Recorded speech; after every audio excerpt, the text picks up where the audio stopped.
So coin shops have been getting really busy lately.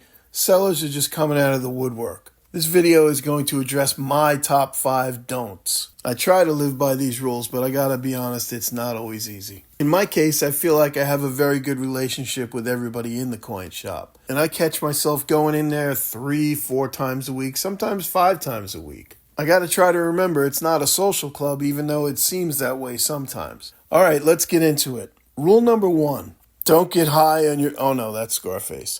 Don't hang out too much, okay? If you're a regular customer and you have an established relationship, be respectful of your coin dealer's time. Keep in mind, they're never going to tell you to leave. They're never going to tell you you're in the way. But if it's busy when I walk in there and I don't really have a purpose, I just want to maybe browse, talk metals or life in general, maybe I come back when it's not so busy, just stand off to the side, wait around for the crowd to die down, which lately never seems to happen. If somebody comes in after me, I'll just let them go ahead of me because I know I'm just there to kind of hang out and browse. And yeah, I'm going to buy something, but that's not even the point. I'll also be there 3 more times that week, so I don't have to rush into anything. Believe it or not, the coin business is a high-stress business.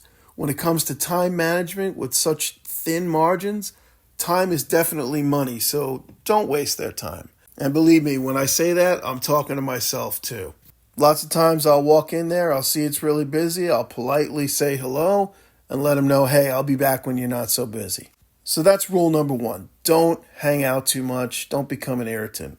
Rule number 2, don't be nosy. So what do I mean by that? I mean, people are in there selling, buying. Don't be paying attention to what's going on when they're. Say, I was in there the other day and somebody was selling. It was something that I was really interested in, but I had to fight the urge to not watch what was going on. You just have to be respectful of other customers' privacy. Not everybody wants to talk about their collection or show off their collection.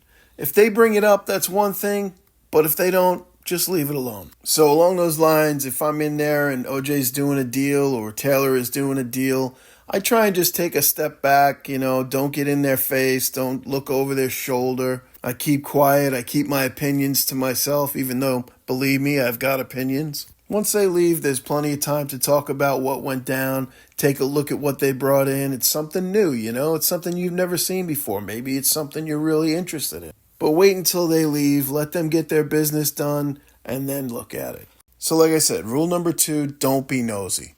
All right, rule number 3, and this is a big one if you're a regular. Do not just show up if you want to sell something. Now, I know in my shop they're super busy. They make appointments all day, every day. They're booked like 3 weeks out for people coming in to sell stuff. So if I walk in there with, 100 ounces or something, when are they going to have time to fit me in? The last thing I want to do is step on somebody else's toes. If they made an appointment 3 weeks ago and they're standing there doing their deal, I'm going to come in and just say, hey, I want to sell some stuff now.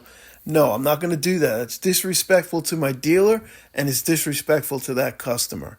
So I'm either going to call ahead, text ahead. I'm going to say, hey, OJ, I got 100 ounces I want to dump. When can you fit me in? The last thing I want is to be rushed or cause somebody else to be rushed, because then neither one of us are going to get the service that we deserve.